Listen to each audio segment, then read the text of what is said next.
all do slightly different things.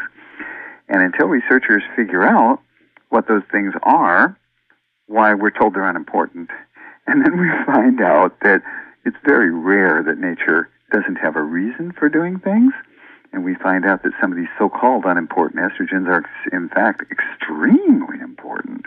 But going back to those three so-called classical estrogens, estrone, estradiol, and estriol, that were in the textbooks at the time, those are what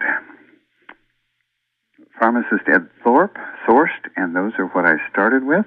And I put them together in the 80% estriol, 10% estrone, and 10% estradiol, very much on purpose, because a Professor Henry Lemon, who is a gynecologic oncologist, which just means a women's cancer specialist at University of Nebraska, had published articles starting in the 60s showing that estriol, which is sometimes designated E3, and estrone is E1, and estradiol is E2. But anyway, estriol was quite anti-carcinogenic, whereas the other two were somewhat pro-carcinogenic. Yes, there is a balance in nature between the good side and the bad side. The good side of the estradiol, which is pro-carcinogenic, is it's responsible for development of breasts and hips and menstrual periods and all that stuff, and that's very important, but it's also slightly pro-carcinogenic. Whereas estriol, according to much more modern research in the 90s and 2000s, is the estrogen that's responsible for a couple of things, one of them being the emotional part of estrogen. It seems that estradiol influences the reproductive functions in the brain, whereas estriol influences the emotional part of the brain and helps us be more happy. So clarify that again so we don't get the two mixed up. Say that one more time if you would. Okay, the estradiol, and that is sometimes abbreviated E2, is the principal one for secondary sexual development, as it's called, going to puberty if you're a lady. And secondly, for the reproductive functions, having babies, menstrual periods, and so forth. And the estriol, which is E3, is mostly responsible for the emotional part of estrogen, what estrogen does to one's emotions. Just as an example of that, everybody knows that during pregnancy, women have more estriol than they're ever going to have at any other time of their lives. And many, many pregnant women report being happier than they are at any other time of their life. That's true. That goes with the estriol. But estriol does one other very important thing. It's an anti-carcinogen. And it's now been discovered that there is a specific estrogen receptor, which happens to be called estrogen receptor beta. There's alpha and beta, of course, because I guess we have to follow the alpha-beta or alphabet, whatever it is. And that receptor works against cancer formation. And in fact, in the early stages of cancer, if it can be stimulated hard enough, it just slows that cancer way, way down, and maybe the body can get rid of it. So I wanted to make sure, as Dr. Lemon had published research showing that after breast cancer surgery, women who had the most estriol were most likely to survive for a long time, and women who had the least estriol were least likely to survive for a long time. I wanted to make sure that any prescription I wrote had the large proportion of the anti-carcinogenic estrogen and the happiness estrogen, and yes, smaller proportions, although still effective proportions, of the pro-carcinogenic estrogens. So for a couple, 3 years, that was called triple estrogen. No, you can't put a patent on it. That's just what the pharmacist called it. And that's what I prescribed. But we also, starting back in the early 80s, made sure to test people for how did their bodies metabolize these things, because a lot of estradiol, for example, turns into estrone, and some estrone turns into estriol. I mean, these things interchange each other, but some women's bodies do it efficiently one way, and some women's bodies do it efficiently another way, and some women's bodies are inefficient, for example, at making estriol.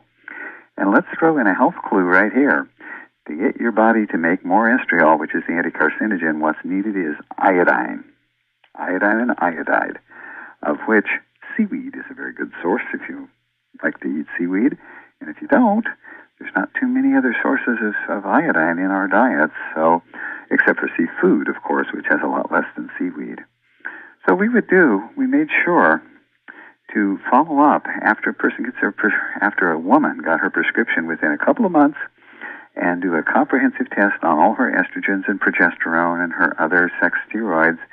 And if they all balanced out nicely, and about 8 times in 10 they did, and women's bodies would handle them just fine, thank you, then we just continue the prescription. But then there'd be a minority of women whose bodies handled the hormones differently, and they'd come up with a little bit too much procarcinogen or not enough anticarcinogen or whatever, and then we'd have to make adjustments. And safety is always important, because even though these are natural and they belong in our bodies, and the large majority of women metabolize them properly, we do know that there are 33-year-old women who get breast cancer. What's going on here? And those are frequently the women who aren't metabolizing their estrogens properly, not through any fault of their own, by the way, but still their bodies aren't doing it for them. So, but after 2-3 years, we dropped the estrone part, because we found out that the estradiol, that's the one called E2, and estrone is E1, would usually metabolize into enough estrone, and we didn't really have to put any extra in. So after that, the prescriptions were what's called BIEST, now B-I-E-S-T, for 2 estrogens, estradiol and estriol. And again, usually starting with 80%, 20%, 80% of the anticarcinogen, 20% of the procarcinogen. But then we adjust according to what a woman's test shows. She can definitely tell us, oh, I feel better with estrogens and progesterone and cycling them like nature does, and I feel like my old self again. We hear that over and over again, where we didn't hear that with Premarin, because, of course, she doesn't want to feel like a horse again. And we certainly didn't feel it with that progestogen stuff, which is a molecule never found in the human body ever, or on the planet. One could call it a space alien molecule if one wanted to, because it doesn't occur on this planet. But anyway, we made sure to do this safety testing and make sure to adjust the hormones according to what that woman's response is, because she can't feel if her body isn't metabolizing them properly. So that requires a test. It's time for me to shut up, I think. It's your turn. I have to let the cup empty a little bit, you know? I mean, there's a lot you're sitting on. I want to ask you about progesterone, and I want to preface it by saying that since I knew about Dr. Lee and his work with progesterone and his discoveries, the late Dr. Lee, who contributed so much to us, there's been a lot of suppliers of progesterone, and I'm going to have you explain what it is and why it's of value. But there's been a lot of suppliers out there who have agents in the progesterone to deliver it that are not real good. I don't know if you know what I'm talking about, but sometimes the agents that are in it are chemicals that are delivering the progesterone to the person if it's a cream. Some have it in oil, and it can be very confusing for the consumer. But I'd like you to talk about progesterone, and then I'd like to talk about DHEA, because my understanding of DHEA is that in women, and perhaps in men, it can convert to testosterone and into estrogen. So you have to be mindful, if you're a woman taking DHEA, what the levels are. But I wonder if you could talk about those two realms.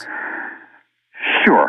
Well, one of the slogans that I've used ever since I started doing so-called natural medicine has been copy nature. Now, I started with the bioidentical hormones in the early 80s, but I actually started with diet, vitamins, minerals, and botanicals in the early 70s.